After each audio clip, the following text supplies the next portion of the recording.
Welcome to my channel. ఇప్పుడు వచ్చేసి మనం in the land of saint and sinners movie review చూద్దాం. ఈ మూవీ వచ్చేసి ఇంటర్నెట్లో స్ట్రీమ్ అవుతుంది నెట్ఫ్లిక్స్లో.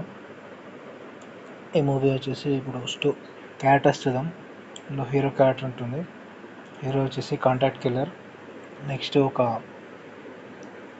గ్యాంగ్ ఉంటుంది, మస్సెస్ గ్యాంగ్ లాగా. అక్కడ యూఎస్లో గ్యాంగ్ వాళ్ళు ఉంటారు కొంతమంది. ఇప్పుడు స్టోరీ విషయానికి వస్తే, హీరోకి వచ్చేసి ఒక అతను కాంటాక్ట్ కిల్లింగ్, ఒకదాన్ని చంపేయడానికి ఒక కాంటాక్ట్ తీసుకుంటాడు హీరో. అప్పుడు ఇంకా వెళ్తాడు హీరో. అప్పుడు ఫస్ట్ ఒక విలేజ్ ఏరియాలు బాగుంటాయి అక్కడ. ఫారెన్లో విలేజెస్ చూపిస్తాడు, village area plus hero travel చేయడం.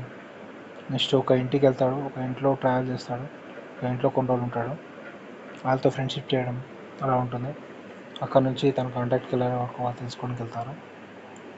అయితే అక్కడ విలన్ గ్యాంగ్ ఉంటారు కదా, వాళ్ళు వచ్చేసి హీరో ఎవరిని చంపాలనుకుంటున్నాడు వాళ్ళకి తెలుస్తుంది. తెలిసి ఇంకా హీరోని చంపడానికి వాళ్ళు వెళ్తుంటారు విలన్ గ్యాంగ్. అయితే ఈ కాంటాక్ట్ కిల్లింగ్ ఇచ్చిన అతను హీరో వాళ్ళిద్దరు వెళ్తుంటారు. అయితే క్లైమాక్స్లో ఒక సీన్ ఉంటుంది. క్లైమాక్స్లో వచ్చేసి విలన్ గ్యాంగ్ హీరోని పట్టుకోవడానికి ఒక పబ్కు రమ్మంటారు. పబ్లో వీళ్ళు బాంబు వేసుకొని వెళ్తారు. ఇంకా క్లైమాక్స్ సీన్ బాగుంటాయి, క్లైమాక్స్ ఫైట్ సీన్స్ అన్నీ. క్లైమాక్స్ మూవీలో చూడండి, క్లైమాక్స్లో ఏమైంది, విలన్స్ ఎలా అంతమయ్యారు, హీరో వాళ్ళందరినీ ఎలా చంపాడు ఏంటి అనేది. టోటల్ మూవీ వచ్చేసి పర్లేదు, బాగానే ఉంటుంది.